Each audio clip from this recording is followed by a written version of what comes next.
Yeah, man, it's going down. It's Donnie Houston podcast. I am Donnie Houston. Check it out, man. We got two special guests today. Returning, you know what I'm saying, for the second time, man, is the OG Ron C. You know what I'm saying, representing the Chop Stars. And for the first time ever, man, representing SUC. Willeen the Chemist, Botany Boys, all that, man. You know what I'm saying? What's going What's down? happening, man? I supposed to been in here about 3 years ago, down there. Long time. This is the thing, like, as far as screwed up click members, I've been talking to Willeen probably longer than anybody else. You know what I'm Yeah, saying? But man. it's cool. You know, We here now. You know what I'm saying? perfect timing. Yeah, for That's sure. what Don't it worry, is. I was the same way. So, Oh yeah, it's all good. took me Yeah, OG, yeah. But hey, man, you know what I'm saying? Everybody here now, man. You know what I'm saying? What's going down, man? Shit, Yes, man. Just cooling, man. I just left the screw shop. You know, Bub told me to say, man, tell Donnie what's up, man. So, Whoa, what's the deal? yeah, man. So we gotta keep it funky around there. Yeah, for sure. For sure, OG, what's going down, man? hey man, we supposed to got this here thing. I'm supposed to been over here for my return, but not I often say not some, but due to some circumstances that just gone made it. Yeah. Just gone rush the thing and gone let it, make it happen, man. And I'm glad to even just be sitting on the couch with another OG, another H Town legend. You know what I'm saying? So this is, hey man, this is what's up, man. You know what I'm saying? Yeah. Two H Town legends, man. We've been representing H Town for the longest, bro. So if the H Town questions that the fans got can't be answered between us, bro, you know what I'm saying? Yeah. And hey, and I'll just say it, man. You know what I'm saying? For the, just so it be known. Listen, we here representing us, who we are as men. You know what I'm saying? Like we know the stories, but we represent ourselves as men, though. You know what I'm saying? And I know my brother Will Lean agree with that, man. You know what I'm saying? We men. You know what I'm saying? Yeah, most definitely. Yeah, It's you know, people hear the stories, and once a story make it from the north to the south, it's about 4 stories, and once it make it from the south to the north, it's about 5 more. So man, the only thing I gotta do is just speak on the real. Like that's it. That's all you gonna get from me. That's it, man. Yeah. Yeah, and that's the thing, you know what I'm saying? That's why we here. We finna, just square it off and, you know what I'm saying, go ahead and have this very important conversation, you know what I'm saying? OG, I was supposed to have you come back. We was gonna talk about the whole Chop Store thing and what y'all have going on, and we'll do that again, you know what I'm saying, at a later time. But like, I don't know who these people were, but they misquoted you, you know what I'm saying, from being on the podcast the first time about a lot of the DJ Screw stuff and, you know what I'm saying, just a lot of the history. And that prompted you going live on IG, you know what I'm saying? Right. And then, we kind of spoke on it there, and Willeen chimed in, and now we here to kind of just, get it out the way, man. So, first of all, on your behalf, just to clear it up off top, it ain't never no disrespect towards DJ Screw and anything, you know what I'm saying? That's always been understood. Never have been. Never have, man. If just to take it, all the way back, man, I'm the first one who represented for him on the radio. Not with my show. I'm talking about when I was working for 97.9 The Box in the 90s. Y'all don't remember, not in the 90s. Y'all don't remember when Screw passed in 2000? I got that recorded, yeah. Yeah, you remember you got that recording? Yeah, that's what Spotify got it from. For me. For the thing. They got it for me. So wait a minute. So you got I got mix the set. Yeah. that I did? Yeah. Stop lying. I got it on my phone. Boy, I digitized stop it. lying. Yeah. I always said if anybody can they'll know. Bro. That was the first time it was represented on the radio. Because I used to do it. Then Walter D started having me come in at midnight and do like 15 minutes. And then they hired Michael Watts. You know what I'm saying? To start being a mixer on the radio. This has had to be, So this was after Screw passed, before he passed. This was, when Screw passed, they asked me to do the mix. That was the first time doing a mix on the radio? That was the or first Screw time. Mix, rather? That was the first time there was a whole set like that. But Walter D would let me come in and sneak in, you know what I'm saying? Cause I Try to represent. Yeah, because I know it been like a couple of mixes. Like what's the dude? What's his name? DJ that went to Dallas. Steve Nice. Steve Nice. You know, Doing he- it, that was me. Yeah, okay. That was me and I, because I was the Okay. peon though, y'all. I was the van driver. I wasn't known as the DJ, so they couldn't be like up here, Ron C DJ and doing it. They just let me do it. And Walter D and Steve, they would let me do it at late at night. They would let me come in and do it like 10 minutes, 10, 15 minutes. and it's crazy because like at that point at that time like we ain't know who probably was doing Screw mixes at the box, because when Screw went to the box, you know, he wanted to intern for free. He wanted just to, but the way he set his mix up was like He set it up backwards. But that really wasn't a problem. You know, they just felt like his music wasn't gonna be around. Cause See, Lil Randy told that story, and he was like, they told him like it'll never work or something like that. his music ain't gonna be here for like the next 2 years. It's gonna be over with. You know. And then See, I didn't know it was for an internship. Screw wanted Screw to go. wanted to. Man, he ain't need no money.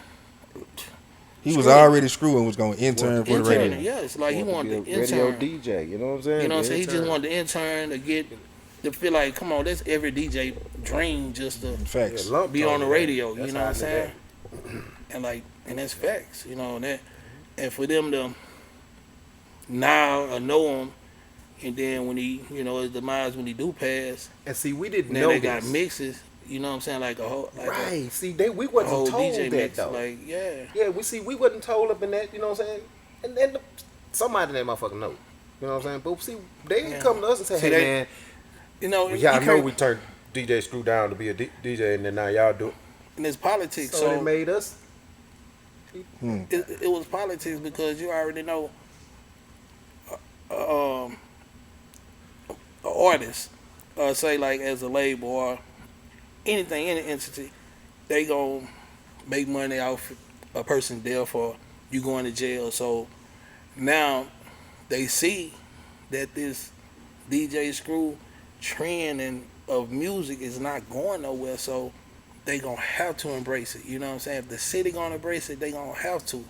You know, and that's what like a couple like That's why I did. not the this, bro. you know what I'm saying, not saying like, you know, the city, the fans, because they don't just know the everyday struggles or the everyday things that's going on with artists, and for the artists to see like, damn, my boy was here all through the 90s, you know what I'm saying, now he dead, y'all got his mixes on the radio, like wow, you know what I'm saying, like that's, you know, go back to the saying, like, you know, give a dude his flowers right here, That's you right know, here. you know, so that was a point where motherfucker lost a bunch of respect for that part, you know what I'm saying? But as artists and as us doing music, we still have to have a relationship with these radio stations and these DJs. So, you know, sometimes some things you can't say, you know, so you just gotta play it how it go.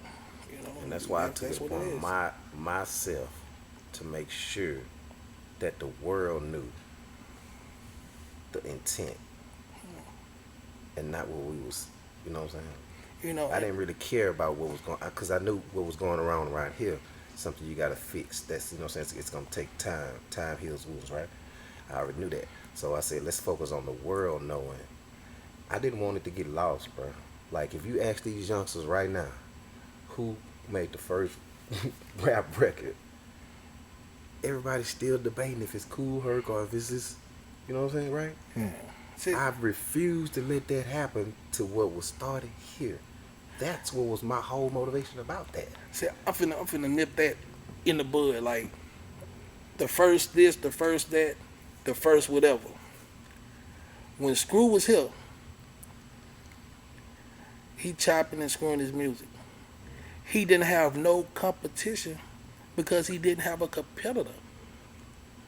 You know what I'm saying? Like, how can you compete with somebody that's not even doing what you're doing? You know what I'm saying? So the competition comes in when you got people that's you done motivated and want to do the same style of music as you trying to do. You know that, I mean, not trying that you doing. You know what I'm saying, that you created. And in DJing is, I always had the DJ battle down before the rap battle. So there's always gonna be some competition.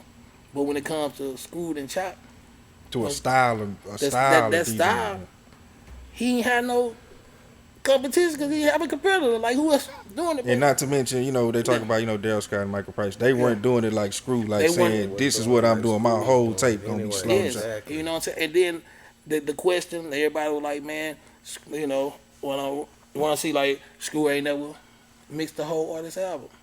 Now think about it. Most of the artists are independent. Screw had a chance to mix everybody's album, but answer this question, Donnie. If you can go get a Will Lean album, chopped and screwed, or go get it out the store, what you go get?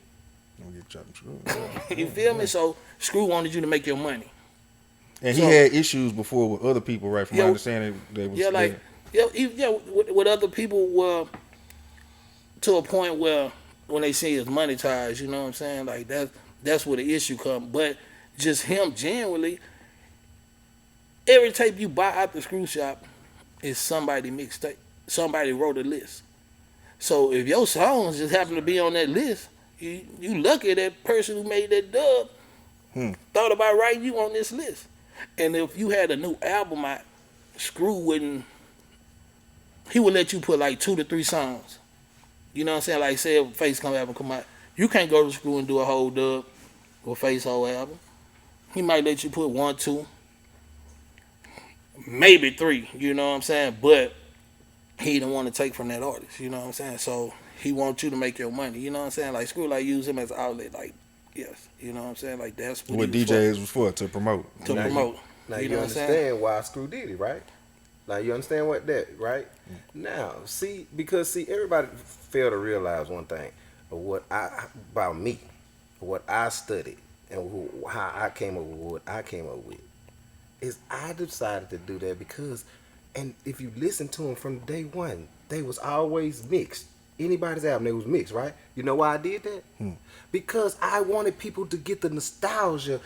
He wasn't doing it. But it was his style. It was his music, right? He the one started this, made this all cool, right?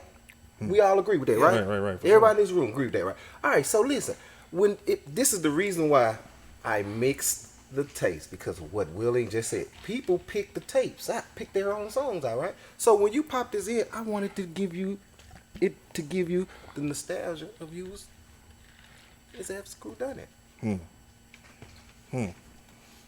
That's what it was. When did you? It wasn't the fact that I thought of that, bro. I thought of taking your album and making it to a mixtape. I thought of that. I did because of what I didn't know that indirectly, but I studied Screw. I did. I studied Screw and I learned from Michael Watts how the mixtape game.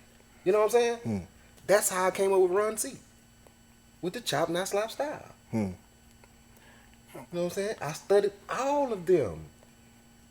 Scott, everybody, all the ones remember the ones on the north side that was doing it too, from everybody, Tyrone, Bellway, everybody, Agnat, I can name all of them niggas that was doing it too. You know what I'm saying? All of them. That's how I came up with me. And I said I'm going to do this because nobody didn't want to do it. And then when Screw passed, everybody thought it's gonna die. No, it's not. Donnie Houston.